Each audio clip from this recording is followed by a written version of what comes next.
Elections రాబోతున్నాయి కదా, ఏ party గెలుస్తుంది అంటే ఇప్పుడు ఎంపీ ఎలక్షన్స్ లలో? ఇది బీజేపీ వస్తుంది సార్. ఎందుకని బీజేపీ? బీజేపీ మంచి పని చేస్తున్నది, మాకు అన్నిటికీ మాకు సౌకర్యం మంచిగా ఇస్తున్నది.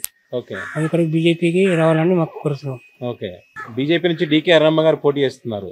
మరి గెలిస్తే కనుక అందుబాటులో ఉంటారా ఆమె, ఉండి సమస్యలు పరిష్కారం చేసే నమ్మకం ఉందా? నమ్మకం ఉందా? నమ్మకం ఉందా సార్. ఓకే, ఇప్పుడు బీఆర్ఎస్ కాంగ్రెస్ పార్టీలు ఉన్నాయి కదా, వాటి ప్రభావం ఉండదు అంటారు ఇక్కడ? ఏమో తెలియదు సార్, కానీ మాకైతే బీజేపీ ఉంటేనే బాగుంటుంది అంతే, బీజేపీ ఫిక్స్. ఓకే, ఏమన్నా గవర్నమెంట్ ఇప్పుడున్న కాంగ్రెస్ నుంచి ఏమన్నా పథకాలు వచ్చినా? రాలే, ఇంకా ఏం రాలేదు సార్. చెప్పే కాడికి కానీ చెప్పింటి కానీ ఏం రాలేదు. ఓకే, సో ఇప్పుడు అయితే పార్లమెంట్ ఎన్నికలు రాబోతున్నాయి. మీ మహబూబ్ నగర్ నుంచి ఏ పార్టీ అభ్యర్థి గెలిచే అవకాశం ఉన్నారు? ఇప్పుడైతే డీకే అరుణమ్మ గారు గెలిచే సూచనలు ఉన్నాయి.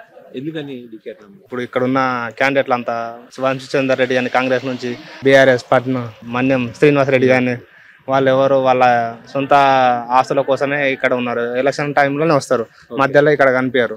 మన డీకే అరుణమ్మ గారు గతంలో పోటీ చేశారు, మన గ్రామాల్లో తిరిగారు, కలిసారు, ఎప్పుడు ప్రజల్లో ఉంటారు కాబట్టి ఎక్కువ అవకాశం ఆమెకే ఉంది. వీళ్ళంతా వాళ్ళ వ్యక్తిగతమైన పనుల కోసం మాత్రమే పని చేస్తున్నారు, ప్రజల కోసం చేయట్లేదు. కాబట్టి డీకే అరుణమ్మ గారు ప్రజల్లో ఉండి ప్రజల కష్టాలు తెలుసుకుంటున్నారు కాబట్టి ఆమె గెలిస్తే బీజేపీ నుంచి పైన నరేంద్ర మోడీ గారి అధికారంలోకి రావాలని కోరుకుంటున్నాను. సో ఇప్పుడు పార్లమెంట్ ఎలక్షన్స్ రాబోతూ ఉన్నాయి.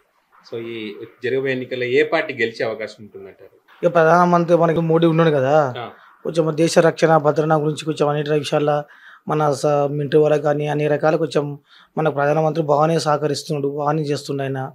ఇక కొన్ని మంచి మంచి కంపెనీలు కానీ వాటి అటువంటివి ఆయన మంచిగా తీసుకొచ్చి మంచిగానే చేస్తుండు. ఇక ఆయన వస్తేనే బాగానే ఉంటుంది, ఈసారి కూడా మంచిగా నడుస్తుంది, ఇక బాగానే ఉంటుంది నా అభిప్రాయం అది. ఓకే, సో ఇప్పుడు డీకే అరుణమ్మ గారు కనుక గెలిస్తే ఇక్కడ మీ సమస్యలు తీర్చి మీకు అందుబాటులో ఉండి పరిష్కారం చేస్తానని నమ్మకం మీకుందా? ఉంది, నమ్మకం ఉంది. ఎందుకు ఆమె కూడా బాగానే మంచి వ్యక్తి, మంచి వ్యక్తిగతంగా మంచి మెంబర్, మంచి మహిళని ఆమె కూడా మరి మంచిగానే ఉంది. ఆమె కూడా వస్తే కూడా బాగానే ఉంటుంది. ఎందుకంటే ఉమ్మడి జిల్లా ఉన్నప్పటి నుంచి ఆమె ప్రయత్నం చేస్తూనే ఉంది. మరి ఇప్పుడు జిల్లాలు వేరే అయినాయి కదా, మరి బాగానే ఉంది, వస్తే కూడా బాగానే ఉంటుంది. ఇప్పుడు ఎంపీ ఎలక్షన్స్ రాబోతున్నాయి కదా, ఏ పార్టీ గెలిచే అవకాశం ఉందంటారు ఇక్కడ? మోదీ. ఎందుకని? బాగా చేస్తున్నాడు కాబట్టి మోదీకి చేస్తాం. ఏం చేస్తారు బాగా అంటే మీకు ఏం నచ్చింది?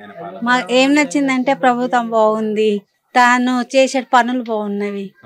ఇప్పుడు అయోధ్య రామ మందిరం అప్పుడు మీకు అక్షింతలు వచ్చినాయి సార్. ఓకే, సో ఎట్లా అనిపించింది అప్పుడు మీకు? మంచిగా అనిపించింది సార్. మా పార్టీ మొత్తం మోదీదే ఉంది, మా అన్నదమ్ముల కాడికి వెళ్ళి అంతా ఆయనకే. సో వేరే పార్టీల ప్రభావం ఏముండదు ఇక్కడ? ఏం లేకుండా సార్. ఏముండదు అంటారు. ఓకే, ఆమె గెలిస్తే పని చేస్తారని నమ్మకం ఉందా? చేస్తా సార్, ఎందుకు చేయదు, మోదీ సపోర్ట్ ఉంటే చేస్తుంది, ఖచ్చితంగా చేస్తుంది. ఓకే, నమ్మకం ఉంది. నమ్మకం ఉంది సార్.